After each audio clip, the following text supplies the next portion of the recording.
Good morning, students. Welcome back to my YouTube channel, German for you.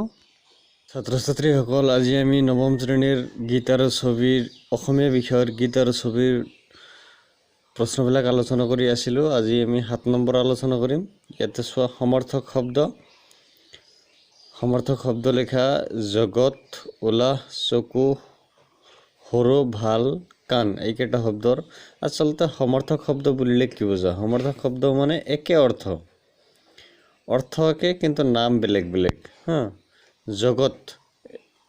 জগত শব্দটোৰ মই এফালে লিখি ৰাখিছোঁ সমৰ্থক শব্দ।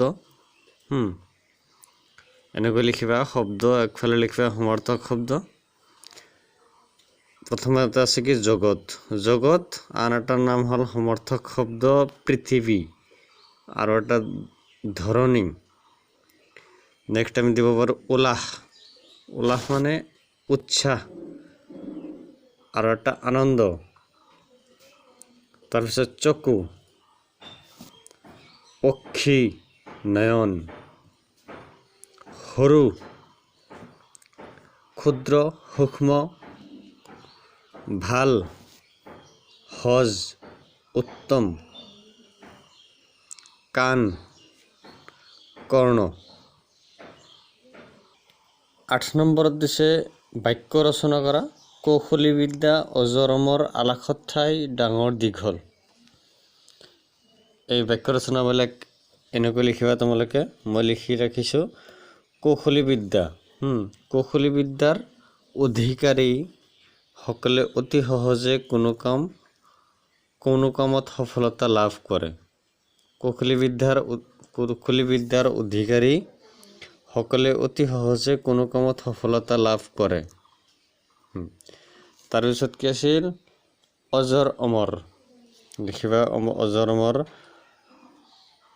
অজৰ অমৰ লিখি তলেদি আঁচ দিবা। তাৰপিছত লিখিবা ডক্টৰ ভূপেন হাজৰিকাৰ গীতসমূহ আমাৰ মাজত অজৰ অমৰ হৈ থাকিব, চিৰকাললৈ থাকিব, পাৰ্মানেণ্ট। তাৰপিছত আছে আলাসত ঠাই আৰু ডাঙৰ দীঘল। এই দুটা আমি লিখি আছোঁ এতিয়া। আলাসত ঠাই মানে আলাস মানে শূন্য আমি পাই আহিছোঁ।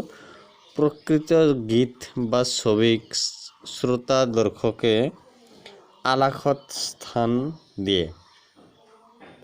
প্ৰকৃত গীত আৰু ছবিক শ্ৰোতা দৰ্শকে আলাসত স্থান দিয়ে।